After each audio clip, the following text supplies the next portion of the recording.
I also don't know if this Bothy exists. Obviously that sign says the road's closed. I'm a bit confused because Google Maps tells me the Bothy is miles up that way. Maybe there's another one? I don't know, I'm gonna go check this out. This better not be it.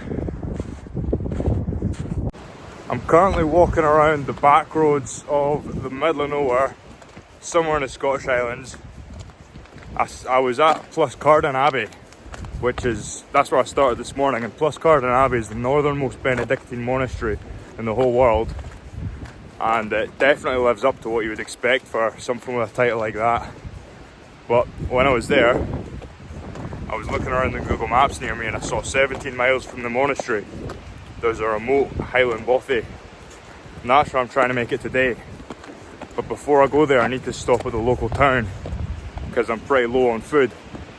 The only problem is this said town is a 2-hour walk away. But I'm enjoying the views. I'll report back later.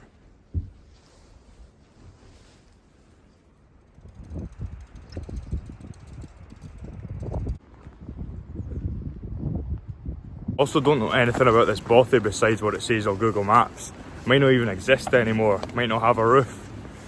I might get there and there'll be someone in it, but that's part of the adventure. Hopefully it goes well, because if it doesn't, I don't really have a lot of any other options. So that's just part of the game though, isn't it?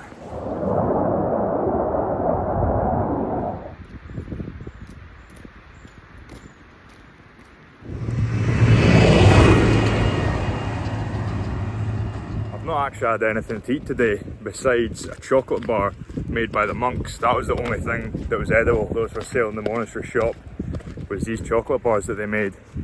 It was incredible chocolate, but it's not quite enough to keep me comfortable in this walk. But thankfully, at the end of this road where Elgin sits, I'm pretty sure they do have a McDonald's, so that'll sort me right out. This is interesting. There's a lot of like farmers' fields around here. This is basically all it is just agricultural land. But that crop there, I don't remember ever seeing that in my life, at least not in the UK. I have no clue what that is, so I'd be quite interested to find out.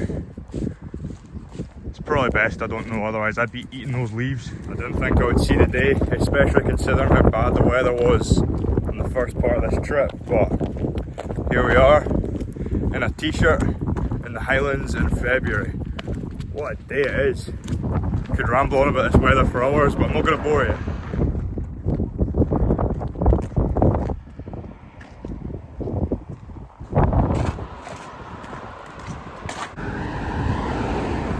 I've made it to Elgin and I just went to the shop, stocked up on food. Didn't go to McDonald's because I couldn't really be bothered walking much further, but had a bite to eat, filled the bag up with goodies, and I'm going to get the bus to the next town along where I'm going to start my journey towards the Bothy. So it's around 1 in the afternoon, so I've got about 3 hours left of daylight. I'm really hoping I can make it before dark, but we'll see.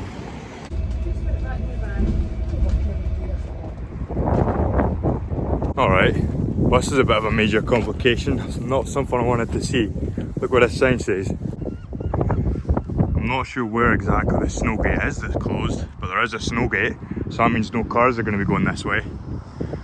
I'll try hitchhike as far as I can, but it means I'm probably going to have to walk the whole 12 miles, which is far from my ideal. I've already walked way more than I'd like to today, but either way, I'll hopefully get there for tonight. Right, aye, so I was walking towards the spot where I was going to hitchhike from, and obviously that sign says the road's closed. I'm walking along this road and there's plenty of traffic coming from the other way. And to be honest, most of the snow's melted. The weather's gotten a lot warmer lately, but you're about to see all these cars go past me. There we go, so there's a bit of hope. I'll get to a spot, I'll stick my thumb up, and hopefully I'll save myself a 12-mile walk. But honestly, as awful as it is going to be, walking it isn't going to be too bad as long as the weather stays dry. I've not actually checked the forecast. Scotland, I know what Scotland's like. Scotland can switch up in the space of about 5 minutes. So here's hoping.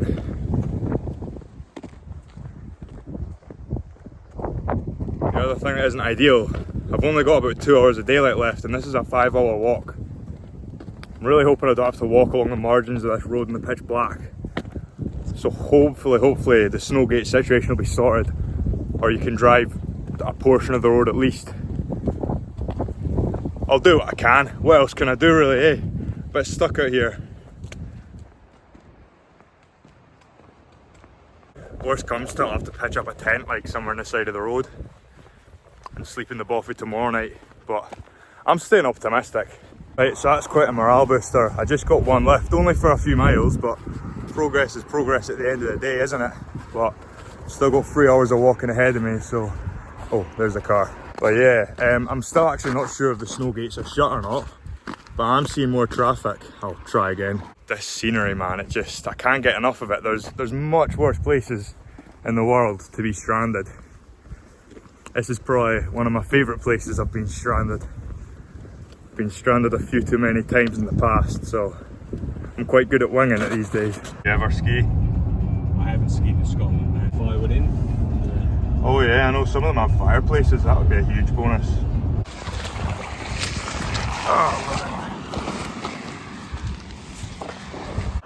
There we go. So we just got a ride all the way to probably just 1 or 2 miles away from the Bothy, and apparently the snow gates were open. They just forgot to update the sign. So that's brilliant. I should be there in about 30 minutes. So I'm going to crack on and go for a wee walk.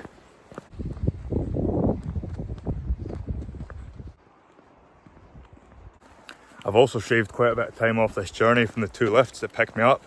So that means I'll have at least a little bit of daylight before I get there to check it out.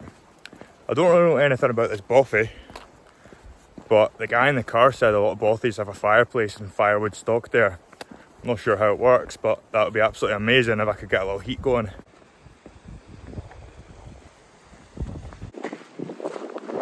So I've just made it onto the path that takes us up to the Bothy. There's like an actual hiking trail. The Bothy's along the way of a hiking trail. I'm at the right time of year where it should be quiet, but from here on I've got another 1.7 miles, so I reckon I can do that in about half an hour, and we'll get a nice comfy bed set up, some food, and hopefully a fire as well. But yeah, this is a trail. Never heard of this one, but looks nice. I was thinking, wouldn't it be really nice if this Bothy had like a warm shower, maybe a jacuzzi and a sauna? Anyway, here's hoping. We'll see what they have, see what facilities we've got at this mountain resort.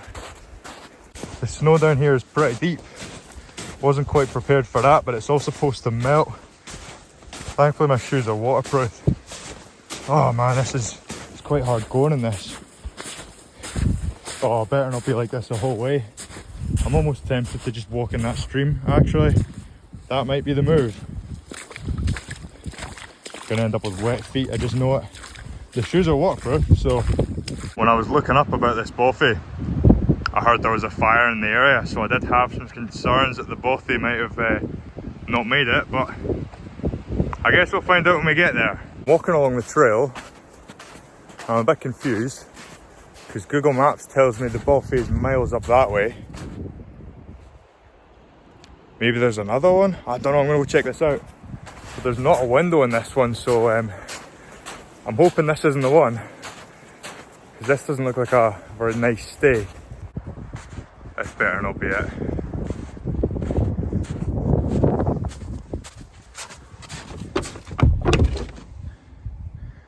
Well, I mean, if the other one's occupied, this is an option. If there is another one, this might be it. Surely not. Surely not. I'm going to have a look at the photos and see if they match up, but it'd be a lot nicer up on that beautiful hill. I just looked at pictures on the map of the next Bothy, and thankfully that is not where I'm going to spend the night tonight, hopefully. But just up that hill there, maybe another 800 metres, kilometre, something like that, and I'll be sorted. I'll get my warm shower and my hot tub, and whatever other facilities these highland Bothys have. Forest fires have really taken their toll on the environment around here.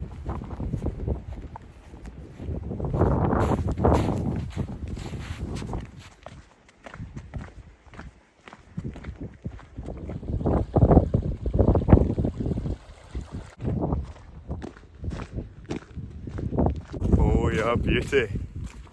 So I've just arrived at the penthouse, the gaff. They've got solar panels, which is incredibly promising. There's also a little bench out the front there. Right, let's check it out. It's open. Oh, no way. This looks amazing. It's going to be a brilliant night. So is that a light switch? What's this? I'm not actually sure, but what have we got? What have we got? A little book. Some aloe vera gel. Right, so I've had a little look around here. The solar panel activates that sensor, and I've had a little look. I don't think there's a way to get the lights on, but thankfully I've got plenty of battery in my torch. I've got a few torches. I always bring a wind up one with me just in case, so I can always charge it on the go. They've got some boxes of sweeties, which is nice, but I've got loads of food, so the next person can enjoy those.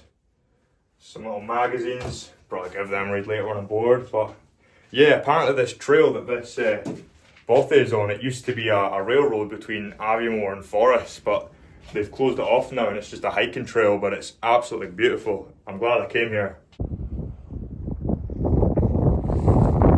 I had a little look around this area and I saw a little bit further along down the path that way, there's a bridge, a wooden bridge that goes across the river. So I've left my stuff over there and I'm just going to go check this out and see what's around. Check out the area, and when it gets dark, I guess, what else can you do but go to sleep? So this is the bridge that I spotted earlier. I think, to be honest, it's just a bridge. But it's another structure in the area, so I would be silly not to check it out. That's all the snow that's been melting. The river's flowing quite a lot, like. But yeah, I think, other than the scenery, that is all that there is around here. Just had a little look here, and according to what's in the book, no one has stayed here for 2 weeks, so.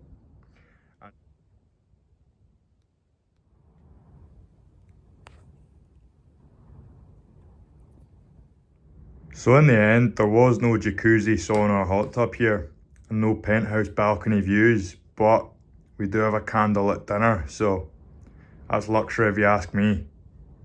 The finest discounted food from the local supermarkets along the way. Alright, so it's dark now, it's nearly time to sleep, so I've put the two benches together so I've got a bit of a bigger surface to sleep on. I've made myself little makeshift curtains so I can get a nice long lie in the morning. There's not actually any phone service out here, so thankfully I did pick up a little bit of reading material at the monastery, so yeah, I'll just kill time until I get tired and have a nice night.